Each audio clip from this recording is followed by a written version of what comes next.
Live from the campus of Penn State University, this is PSN News. It's Wednesday, October 22nd. We have all you need to know about a threat at the world's busiest airport, as well as more on demolitions at the White House. We also have the latest information in the Doug Martin case, along with sports, entertainment, weather, and an interview. Stay tuned.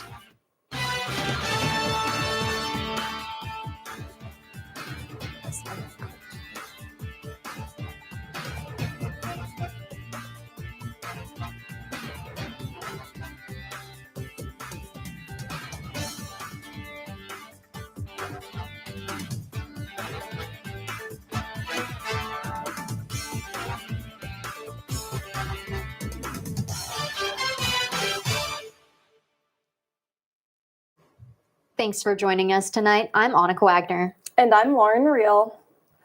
Penn State is hosting a town hall meeting to discuss the evolving federal funding landscape. It's set to take place on November 3rd at the Eric J. Barron Innovation Hub. Officials holding the event hope that the town hall will provide information and ease the concerns of the community. They plan to discuss topics like federal reimbursement policies, administrative costs, and the impact on the university. More information regarding the event can be found on Penn State's website. A former Howard Funeral Home director was sentenced Monday to 23 and a half months of probation for corpse abuse. Sherry Kramer was the full-time caregiver of Joan Donnelly for 4 years. Kramer claims the funeral home director, Garrett Singer, allowed her mother's body to decompose for nearly 6 weeks. Singer's licenses were revoked in September, and he will not be able to apply for reinstatement for at least 5 years. A man in Centre County is now charged with homicide following a deadly DUI incident in August. 47-year-old Michael J. Packer was under the influence when his vehicle struck and killed the victim.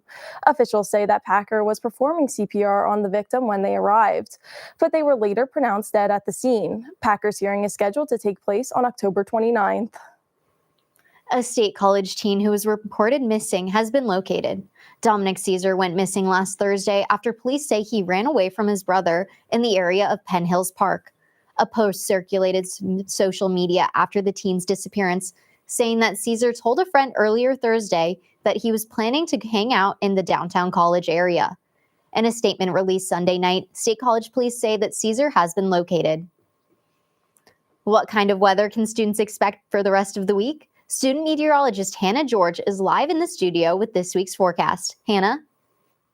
Thanks, Anneke. A little bit chilly out there, and there may even be a sprinkle or two if you're out there at any point later in this evening. That weather is going to start to clear out. We'll be left with some clearer skies as we move into the rest of the work week. Right now, temperatures are in the mid-40s, or feels like, though, in the low 40s, maybe even the upper 30s at some points. That's because we have some wind out there. That's that wind chill. So our wind speeds are in the teens right now, those mid-teens, about 14 miles an hour. The gusts, though, are what is going to make it feel really, really chilly out there. And we have those gusts moving through. They are over 20 miles an hour in State College. If we look out west, you can see Franklin, they're almost at 30 miles an hour. Erie at 40 miles an hour with those gusts right now. That's what really affects that feels like temperature. So throughout the day today, our temperatures are in those mid 40s at the moment, but you can see how those wind gusts move through and affect this feels like temperature or the wind chill. So right now we may be at 46, but our feels like is in those 40s. And if we look out west, you can see they're already in the 30s in Franklin and Erie, and they're likely going to get even cooler with those feels like temperatures as we move throughout the evening. So if you are outside, be sure to bring a jacket. It's pretty chilly out there, and you may even get a sprinkle or two, especially if you are out west. Though we are still in a bit of a drought. We're abnormally dry here in State College. Parts of our area are actually also in that almost exceptional range right now. Parts of Centre County are, but this rain will help that a little bit. We can expect to see another report on that in the next week or so. So the rain we have right now, just a sprinkle or two if we feel anything here. We see some high pressure moving in as we approach the start to your weekend. And because of that high pressure, we're not going to be seeing any rain as we move throughout the weekend, though there will likely still be a little bit of cloud cover. So any rain will likely remain out west. And if we do see anything, it will likely be just a sprinkle or two. Once again, high pressure in our area.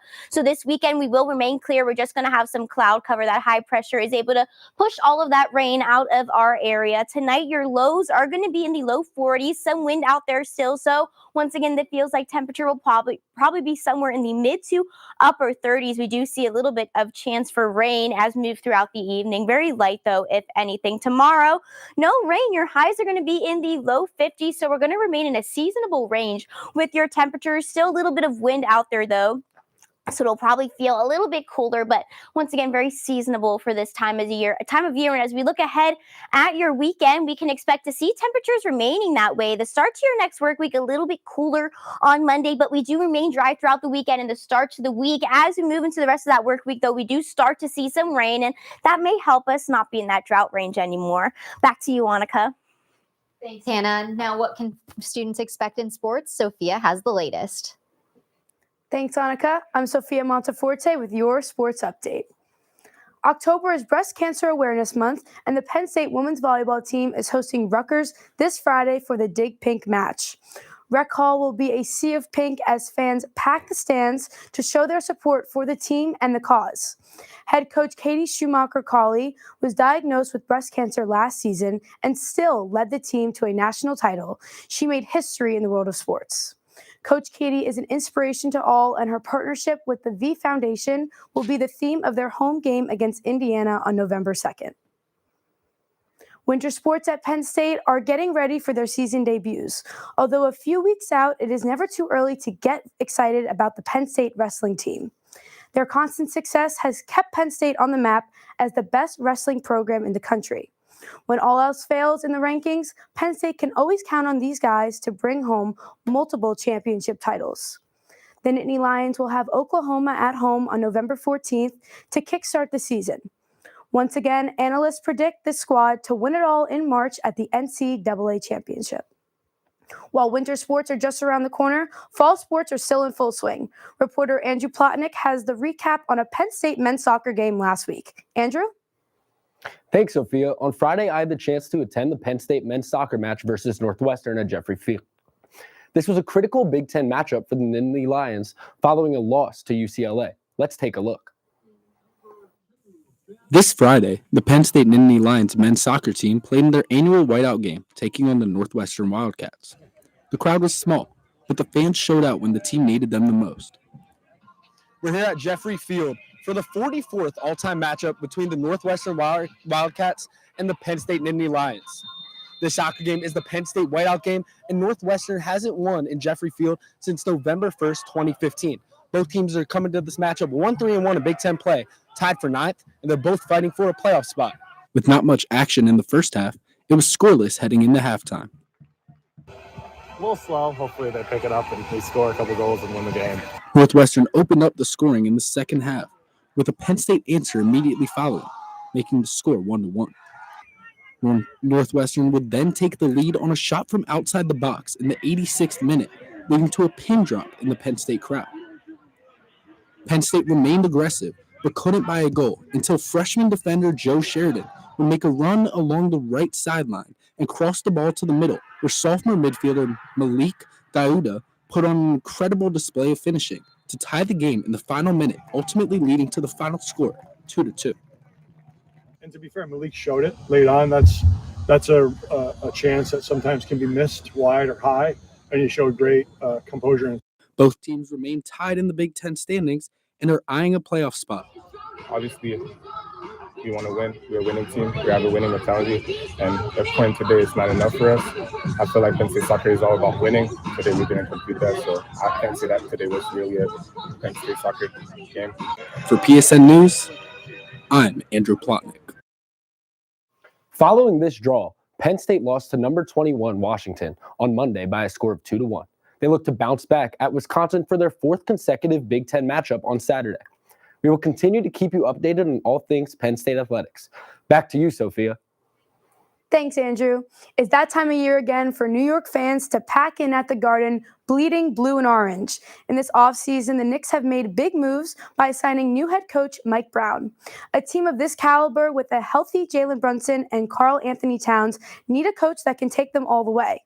The Knicks also re-signed Mikal Bridges in the offseason, who is an important player for the team's success. The Knicks had issues last season with their depth on the bench, but the additions of Jordan Clarkson and Gershon Yabusele should resolve that. Times will tell what the Knicks are capable of this season. Their first regular game is against a strong Cavaliers team tonight.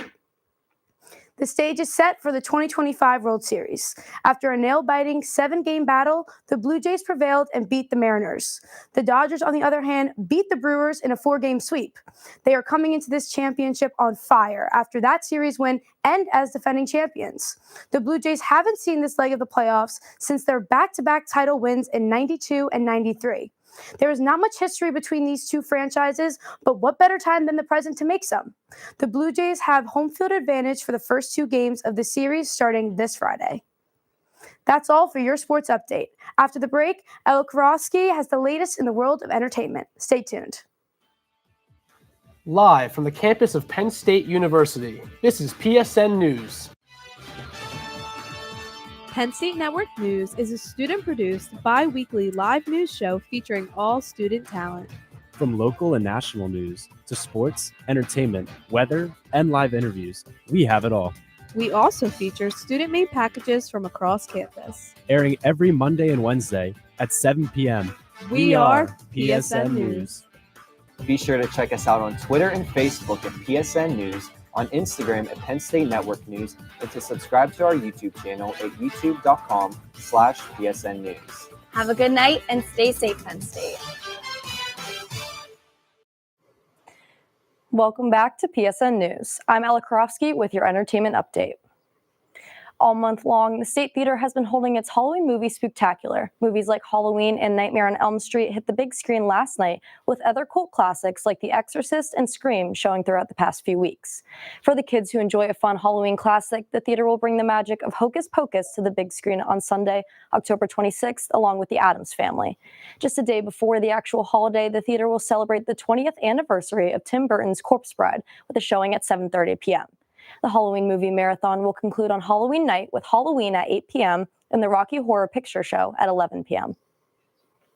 Keeping on track with all of the fun Halloween activities this month, Harner Farm on West Whitehall Road in State College will be bringing back its haunted flashlight maze for this season. For 6 nights from October 23rd to the 25th and 28th to the 30th, the farm, famous for its apple picking and corn maze, will be partnering with Penn State sorority Delta Zeta. Those hoping to attend can purchase tickets for $10 and check out the Delta Zeta food truck, along with the Dark Zone and Haunted Hotel. Attendees must enter the maze by 9 p.m. and make sure to not forget a flashlight to navigate the haunted corn maze. State College has something for everyone this fall. Reporter Colleen Craddy is live in the studio with more on a new cidery downtown. Colleen? Thanks, Ella. On Thursday, I had the opportunity to visit a new cider place downtown called The Press and speak with our owner. The tap house brings a fresh perspective on the State College bar scene. Let's take a look. In the heart of downtown State College comes a new place to bring together the Penn State community. The Press Cider and Craft Beverage Tap House opened on October 9th at 113 Easter Street. The collaboration between 2 cider companies, Punk Cider Works and B Cider, brings a new take on the State College bar scene. They plan to serve ciders, meads, wines, beers, cocktails, and mocktails in a variety of forms, tasting, small batch releases, and taking home your favorites. Because of their limited liquor license, all of their beverages must be made from in-state and local ingredients. The owners want everyone to have their own unique experience at the Press, promoting customers to bring their own food, pets, and families. With no screens, no cover, and no loud music, the Press creates a bar focused on community, buying local, and sustainability. They plan to host trivia nights, live music, talks, and presentations from Penn State staff, as owner Corey Blouse is an assistant research professor in the Agricultural and Biological Engineering Department. What do you want to bring to the Penn State and State College community? One of the goals for opening the Press was to really bridge the gap between the university and the community. We do plan to have a lecture series. We are working on getting trivia going, and we're open for other things, such as if you want to do poetry readings or any kind of open mic night, we welcome anybody to bring those ideas to us. We want this to be a true community space. The Press is open to all, Thursday through Sunday, on the corner of Easter Street and East Calder Way. For Penn State Network News, I'm Colleen Craddy. Whether you want to try some new drinks or just want a community atmosphere, the Press has something for everyone. Check them out at 113 Easter Street in downtown State College. Back to you, Ella. Thanks, Colleen. The big debate in the music world right now is whether or not Puerto Rican rapper and singer Bad Bunny should be this upcoming year's Super Bowl halftime performer. A recent petition on change.org has been working to urge the National Football League and halftime show organizers to swap Bad Bunny for country music star George Strait. Since his big breakout in 2016, Bad Bunny has become one of the most listened to Spotify artists with 81.4 million monthly listeners. However, the petition that has now climbed over 60,000 signatures states, quote, "While this approach certainly broadens the audience, it's pivotal to remember the roots that have made American music what it is today," end quote. What is there to know about season 3 of Euphoria? One thing for certain is that it won't be about teenagers when it returns. Set to arrive in the spring of 2026, the hit series will jump through time and explore the characters' lives after high school. Some of the returning cast members include Zendaya, Hunter Schafer, Sydney Sweeney, Alexa Demi, and Jacob Elordi. On top of the original cast, personalities like Trisha Paytas will make their debut on the hit HBO Max show. Since the second season premiered in 2022, fans have been on the edge of their seats waiting for the storyline to continue. That's all for your entertainment update. Coming up next, interview anchor Sophia Tabernet will be speaking with Gianna Galace and Alana Smith from Penn State's Women in Business. Stay tuned. Hey, everybody. Thank you for tuning into this edition of Penn State Sports Night.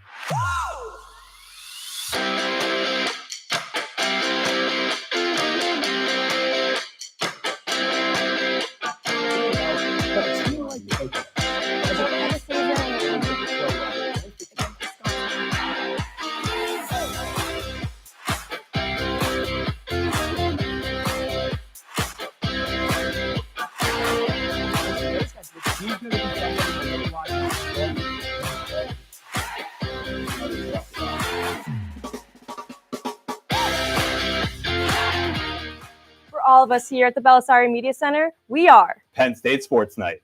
Ready, mics? 3, 2, fade in on 2, mic and cue. This is Nittany Talk. Like us to make these shows out there. I would say spring. Slow down. And he knew that. How do you think? I know. She continues to hold her values and everything though. And I think that that's really important. So yeah, and self-care Saturday. And you lose a lot of sleep. Yes, agreed. Yeah. Bye.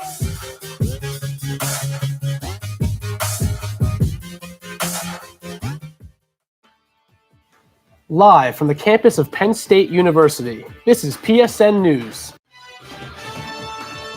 Penn State Network News is a student-produced, bi-weekly live news show featuring all student talent. From local and national news to sports, entertainment, weather, and live interviews, we have it all.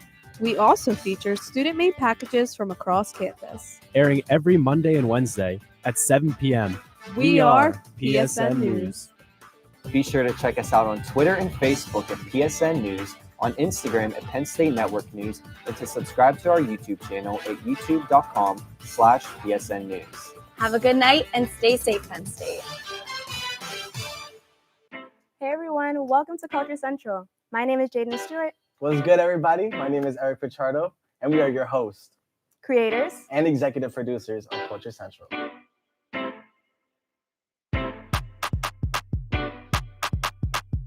Is this Whitney Houston?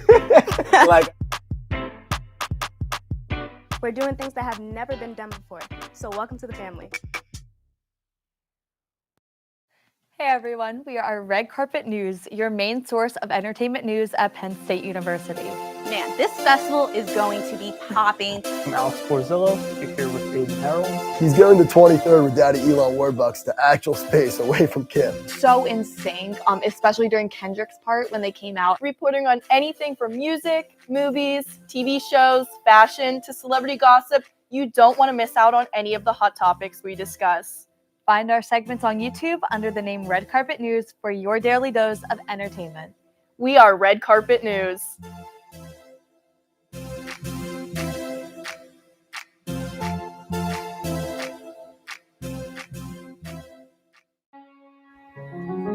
Welcome back to PSN News. I'm Sophia Tabernet, and today I'm joined by Business PR Director Gianna Galace and Membership Director Alana Smith. Thank you so much for coming in to chat with us this evening, Gianna and Alana. Thank you. Thank you. So to start off, could you tell me more about your roles in Women in Business? Yeah, so in Women in Business, I am the PR director. So my responsibilities within this role are to run all of our social media accounts. I also oversee the website and design all of our merchandise. I also send out weekly updates to our members just to help facilitate communication between our leadership team and our general members.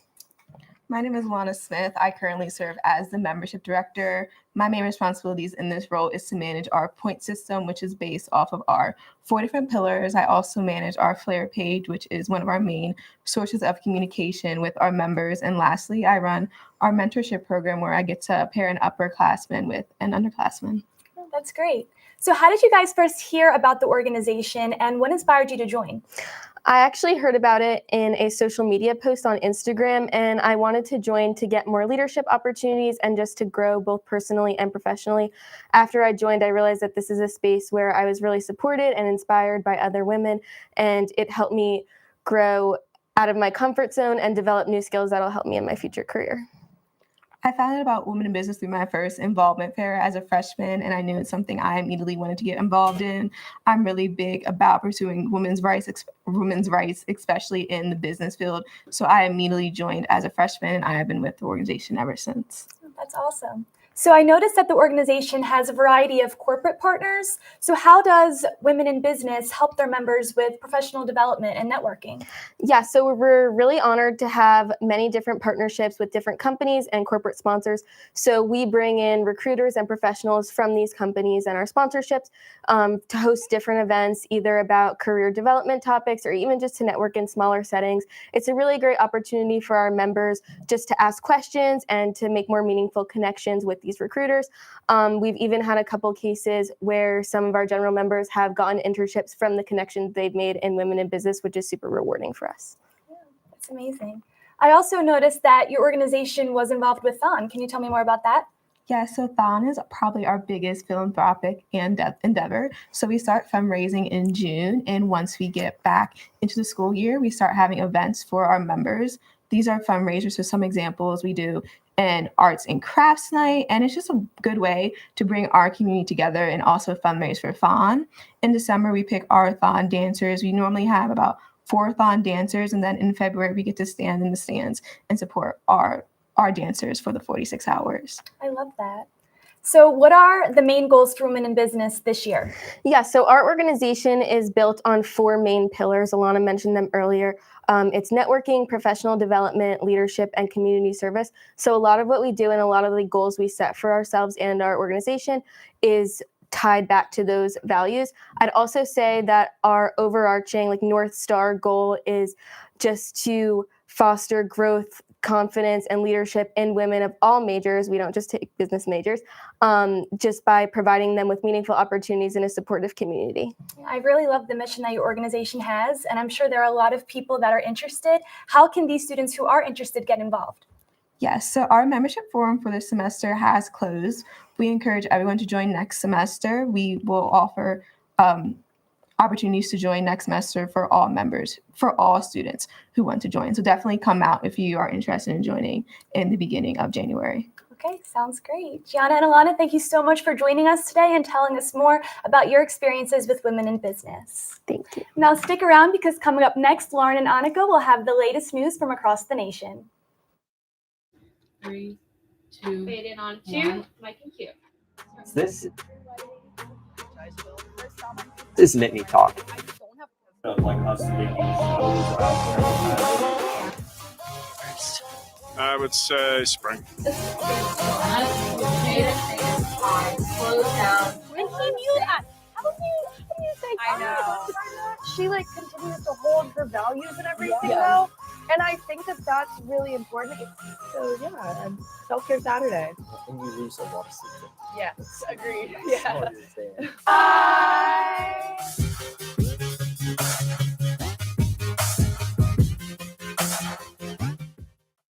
Hey everyone, welcome to Culture Central. My name is Jaden Stewart. What's good, everybody? My name is Eric Pichardo, and we are your hosts, creators, and executive producers of Culture Central.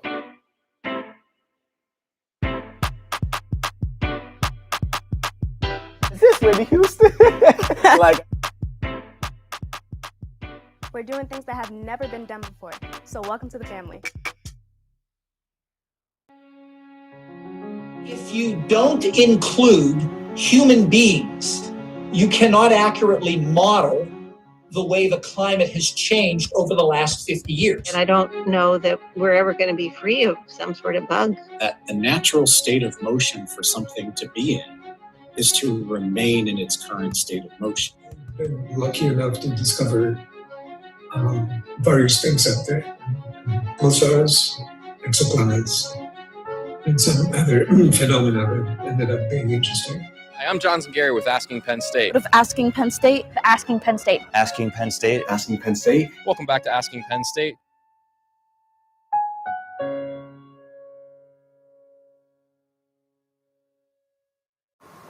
A man in Atlanta, Georgia was arrested Monday after officials received a tip that he was going to shoot up the airport. 49-year-old Billy Joe Cagle was live streaming online when he arrived at the Hartsfield-Jackson Atlanta International Airport. The Cartersville Police Department stopped him at his vehicle and took him into custody. In the vehicle, officials found an AR-15 rifle with 27 rounds of ammunition. Former All-Pro NFL running back Doug Martin died after struggling with police while being taken into custody this weekend. In a statement by Oakland police, the former Tampa Bay Buccaneer became unresponsive after being arrested early Saturday, while police investigated a break-in at an Oakland home that Martin was allegedly involved in. Police say the 36-year-old was transported to the hospital by paramedics, where he died. A cause of death has not been released. The White House is under renovation as demolition has begun on the East Wing. President Donald Trump has plans for his $250 million ballroom to be constructed. The project is underway despite the lack of support and approval from the National Capital Planning Commission. The new building is reported to be 90,000 square feet and has a capacity for 650 people. There are no reports of when the construction will be completed. CDC researchers are being forced to miss a conference on infectious diseases this week due to the government shutdown. ID Week is the largest annual meeting of researchers and often the leading venue for experts to share information on diagnosing, treating, and preventing possible threats. In the conference program, only a few speakers were identified as CDC scientists. The main reason is the ongoing government shutdown, which halted conference appearances and paychecks for federal scientists. That concludes our show tonight at PSN News. Be sure to check us out on Twitter and Facebook at PSN News, on Instagram at Penn State Network News, and to subscribe to our YouTube channel at youtube.com/PSN News. Have a good night and stay safe, Penn State.